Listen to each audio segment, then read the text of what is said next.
BA पाठ तृतीय संस्कृत कक्षा में प्रिय विद्यार्थियों, आपका स्वागत है। हम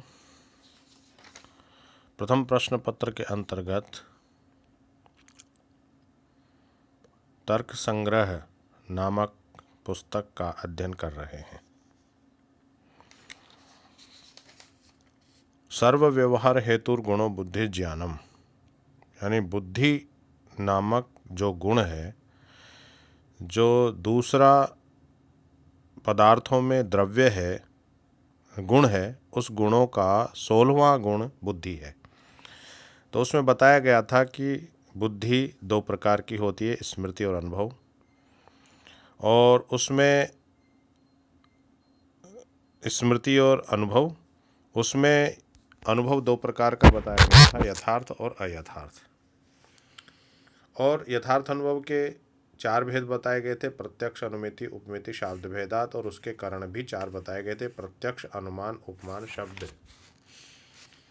इस प्रकार से कारण 3 प्रकार के बताए गए थे, समवाय, असमवाय और निमित्त भेद से।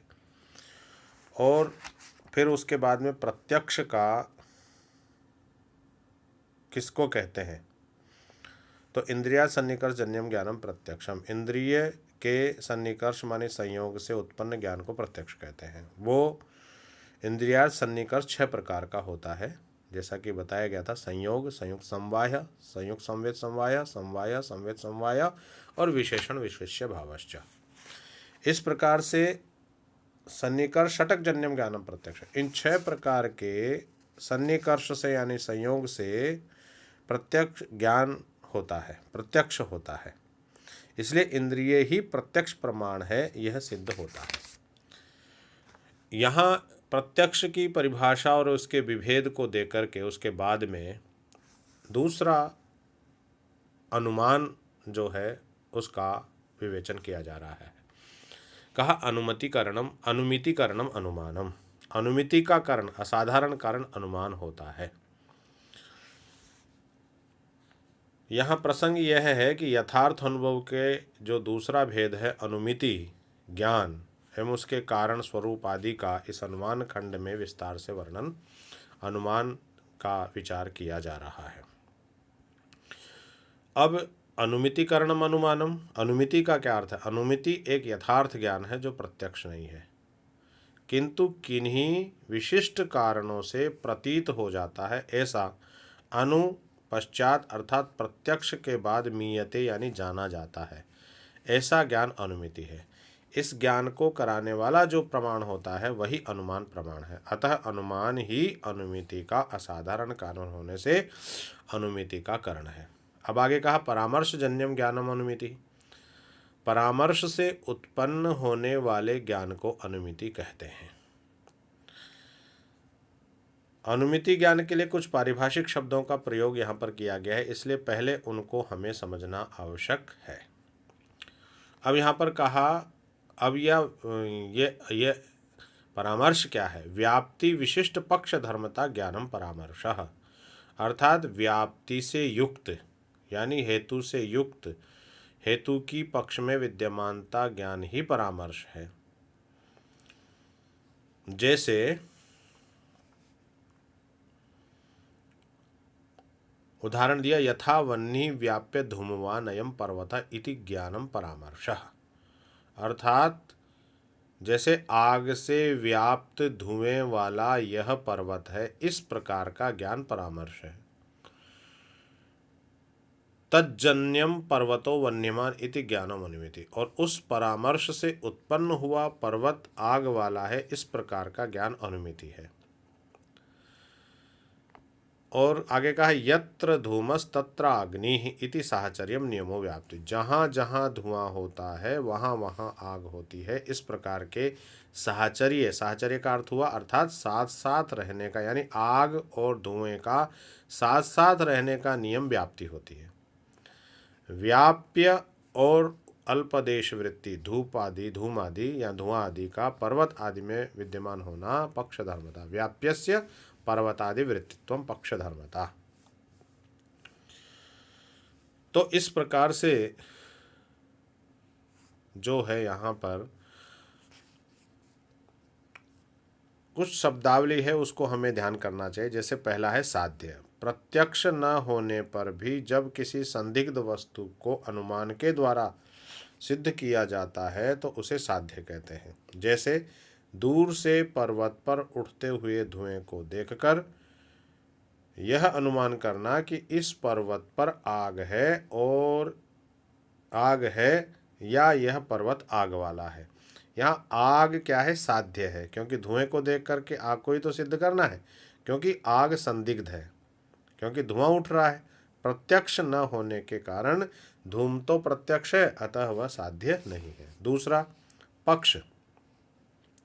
संदिग्ध साध्य का जिसमें, अर्थात संदिग्ध साध्य यानी आग और धुआं, जिस आधार में संदेह किया जाए उसे पक्ष कहते हैं। जैसे पर्वतो वह्निमान धूमवत्वा, यानी पर्वत अग्नि से युक्त धूमवान होने के कारण से। इस वाक्य में पर्वत क्या है? पक्ष है, क्योंकि उसी में अग्नि का संदेह है। तीसरा हेतु। पक्ष में यानी पर्वत में साध्य की आशंका अर्थात विद्यमानता का संदेह जिस कारण से होता है वही कारण हेतु कहलाता है। जैसे पर्वतो वह्निमान धूमवत्वात्, अर्थात इस वाक्य में पर्वत वह्नि से युक्त यानी आग से युक्त है। क्यों? धूमवत्वाद धुएं के कारण, यानी धुएं के कारण ही अग्नि का संदेह उत्पन्न होता है। इसलिए धूम मानी धुआं, अग्नि अनुमिति का हेतु मानी कारण है। इस हेतु यानी कारण के लिए साधन शब्द का भी प्रयोग किया जाता है। चौथा है व्याप्ति। व्याप्ति का क्या मतलब हुआ? साध्य और हेतु, यानी जिसको, साध्य का मतलब जिसको सिद्ध किया जाना है अग्नि को, और हेतु मानी धुआं। तो साध्य और हेतु का निरंतर साथ रहने का, साथ माने साहचर्य, साथ रहने का नित्य ही, यानी अग्नि और धुआं का साथ साथ रहने का नियम ही व्याप्ति होती है। साहचर्य नियमो व्याप्ति, ये नियम है, यानी साथ साथ रहने का नियम ही व्याप्ति का। जैसे यत्र धूमस तत्र अग्नि, यह वाक्य है। जहाँ धुआं है तत्र मानी वहाँ अग्नि है, अर्थात जहाँ जहाँ धुआं होता है वहाँ वहाँ आग होती है। इस प्रकार धुआं और आग का साथ साथ होने का नियम व्याप्ति है। व्याप्ति प्रत्यक्ष प्रमाण से निर्धारित होती है। कई बार मित्र भिन्न भिन्न स्थलों में हेतु और साध्य का पारस्परिक संबंध देकर यह नियम बन जाता है कि जहाँ जहाँ अमुक हेतु होगा वहाँ वहाँ अमुक साध्य होगा। अब व्याप्ति के दो भेद बताए गए, अन्वय व्याप्ति और व्यतिरेक व्याप्ति। अब ये अन्वय व्याप्ति क्या है? जिसके रहने पर जो रहे। इस प्रकार हेतु के रहने पर साध्य की विद्यमानता को अन्वय व्याप्ति कहा जाता है। इसमें हेतु को पहले और साध्य को बाद में कहा। जैसे यत्र धूमस तत्र अग्नि, इसमें धूम हेतु है, अग्नि साध्य है। व्यतिरेक व्याप्ति किसको कहते हैं? जिसके न रहने पर या जिसके अभाव में जो न रहे, जिसका अभाव हो। इसमें साध्य के न रहने पर हेतु नहीं रहता। जैसे यत्र अग्निर्नास्ति तत्र धूमोपि नास्ति, जहाँ आग नहीं है वहाँ धुआं भी नहीं है। यह है व्यतिरेक व्याप्ति है। अब व्यापक का क्या मतलब है? व्यापक अधिक देश वृत्तित्व व्यापकत्व, अर्थात जो अपेक्षाकृत अधिक स्थलों में रहे वह व्यापक होता है। जैसे आग गर्म लोहे में होती है किंतु वहाँ धुआं नहीं होता, किंतु जहाँ धुआं होता है वहीं आग अवश्य होगी, इसलिए धुएं की अपेक्षा आग अधिक देश यानी स्थान में रहने के कारण व्यापक है, अतः साध्य व्यापक होता है। व्याप्य अल्पदेश वृत्तित्व व्यापकत्व, जो अपेक्षाकृत कम स्थानों पर रहे, अर्थात साध्य की अपेक्षा जो कम देश में रहे, ऐसे हेतु को व्याप्य कहा जाता है। जैसा कि व्यापक के उदाहरण में स्पष्ट किया कर दिया है।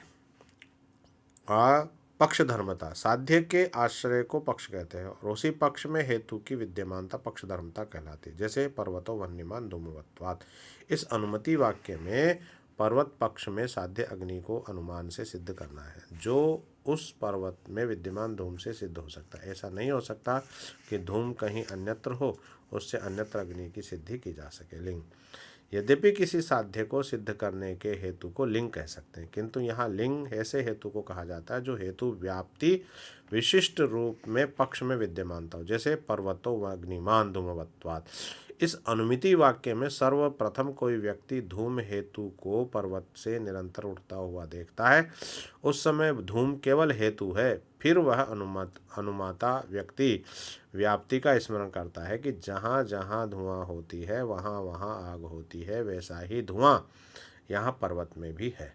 अतः धुआं व्याप्ति विशिष्ट भी और पक्ष पर्वत में विद्यमान, इसलिए यह लिंग है।